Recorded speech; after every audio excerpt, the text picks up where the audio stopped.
thanks very much for the opportunity to speak to the DNPA today, and I hope the expectations aren't too high.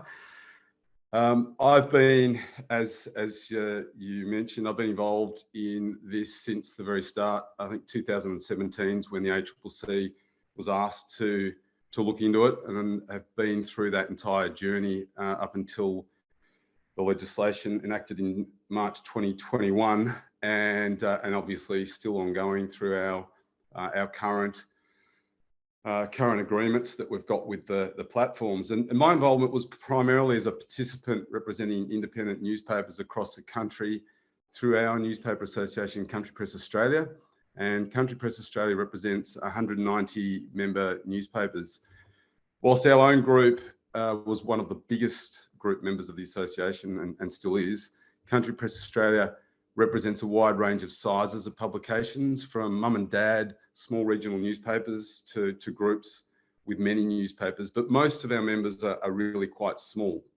And Country Press publications were at the core of really what the platforms inquiry in Australia represented. That is, ensuring a strong local media continued to be sustained to enable public interest journalism would be continued to be provided to local communities.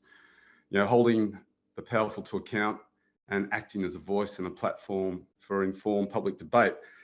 The digital platforms had for many years used our content and preyed on our advertisers, yet at the same time didn't have the same accountability through legislation such as defamation laws. And given the size of our member newspapers, we had no power or influence over the platforms, obviously. The experience in Australia ensured this power balance was evened, and it was only able to be achieved, I believe, by the ACCC's incredibly strong support. And Rob Sims himself led that charge incredibly.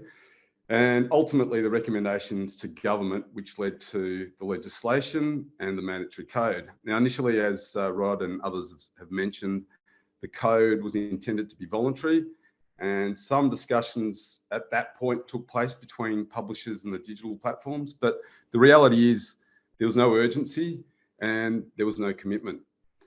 And it was amazing, the major change that took place once the government announced that the code would become mandatory, and they indicated through a draft bill that the platforms would ultimately be forced to reach an outcome through arbitration, which has just been mentioned previously as well. Obviously, if it wasn't achieved through negotiations, as we all know now, the final legislation negotiated only once really Facebook removed news from their platform, and also Google threatened to pull out of Australia for a period of time, led to a slight softening of the approach, and only required this arbitration process if a platform was designated. And this really did force the platforms to come to the table and negotiate an outcome with each of the publishers. And for me, I guess the key takeouts of what you need to do with the digital platforms in an environment such as India, from the experiences that we've had, is that you need to ensure governments do provide a legislative framework to force the digital platforms to the table, enable small publishers like ourselves and like Emma's group to work together as a collective to negotiate. In our case, it provided a much greater power balance, but also made it a lot easier for the platforms to work through a single point of contact. And if the platforms have to negotiate with, in our case in Australia, hundreds of publishers, and in India's case, thousands of publishers, it becomes almost an impossible outcome, or almost impossible for them to reach an outcome that really is going to be palatable for everyone in the end. Now, I think also need to ensure there's a clear definition of who should be included in any digital platforms code. And one of the things I think we've been concerned about in our industry is that a code such as this can be abused, and platforms who are providing content but not providing public interest journalism are being included in negotiations for funds. An example of this in Australia is platforms providing things like restaurant reviews and information, but they're not, or they don't have any commitment to public interest journalism, or what someone in the federal government recently referred to as cops, courts and council. It's vital Also, that any form of requirement or legislation enables the platforms to enter commercial arrangements. They'll be far more receptive to an approach that allows them to negotiate an outcome that does not have the ramifications beyond their commitment to paying news providers. Like Emma and Rod, I think it's vitally important that any outcomes are treated confidentially. I think you get a better outcome in that way. And it's certainly been an approach that we've been in favour of. We also took the approach of negotiation and compensation based on our contribution to public interest journalism, and that is really to the heart of our business. Is really about the numbers of journalists that we employed. So right through the negotiations in terms of legislation, every submission that we did to the ACCC and we did then to government, and then our negotiations with the platforms, we always based it on the numbers of journalists that we employed.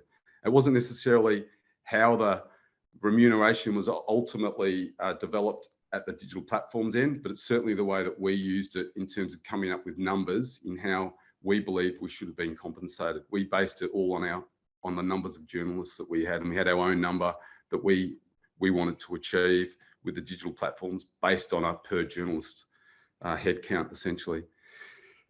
And right at the moment, there's clearly some concerns that Facebook have made a number of public statements about their likely future removal of news, which Rod Sims referred to a bit earlier as well, and kind of leads us to the next stages of where we go to. And again, Rod Sims mentioned Apple News and others that are within this ecosystem, essentially, that I think need to start to talk to, and we need to start to talk about as an industry.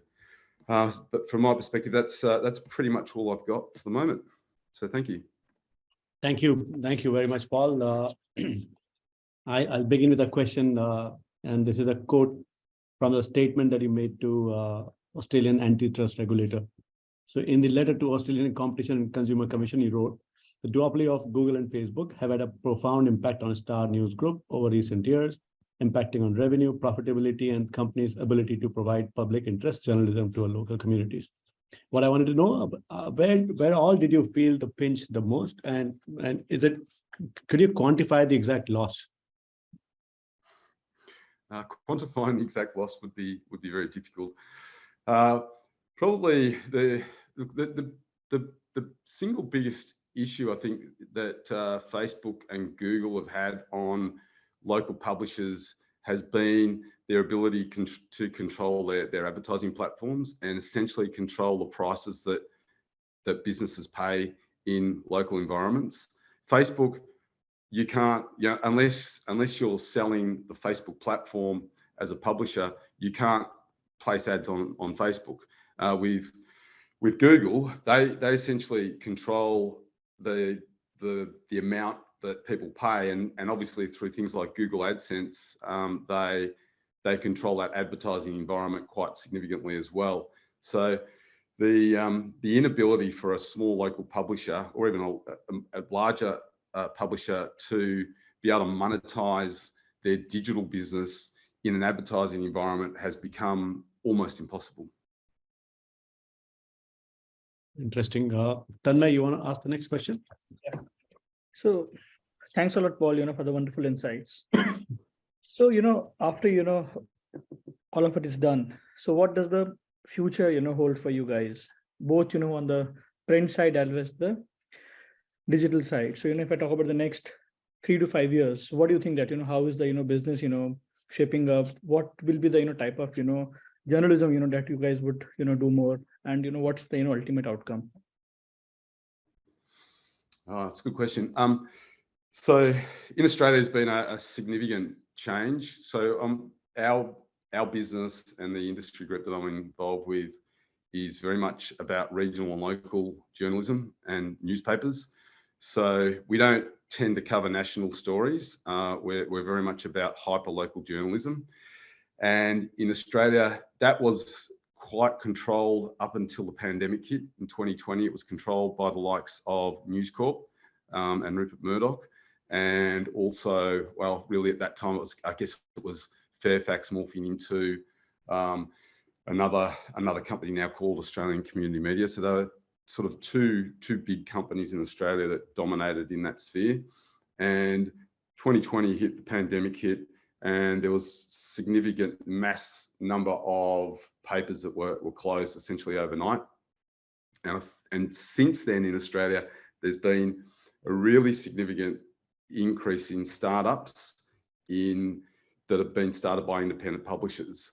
And it's interesting to see the real change in what's being provided to local communities now. They're getting, and it's partly because of the digital platforms monies that's coming through, and we have had some other good government support in Australia. But independent papers now are producing in the same areas that the big players were producing papers. They're providing papers that are probably 3 or 4 times the size and 3 to 4 times the journalism that those big companies were providing. They don't do syndicated content by and large, and they don't put, as I said earlier, that sort of national type news in there. There's been a really big shift back to hyper-local. I think local communities, because of those closures in Australia, have really seen what they were missing out on, and they've, for a period of time, they didn't have a newspaper, and the whole fabric of that society started to fall apart. And so there's just been a really significant shift, and I think I'm excited by the future. I think there is obviously challenges in how we continue to monetize ourselves across the different platforms. There is still significant difficulties in getting a model online that provides that sustainability, and that's why governments and that's why the digital platforms and others have to play a part in that. And I think the future will always now be that there has got to be those added mechanisms involved in that ongoing sustainability of local media.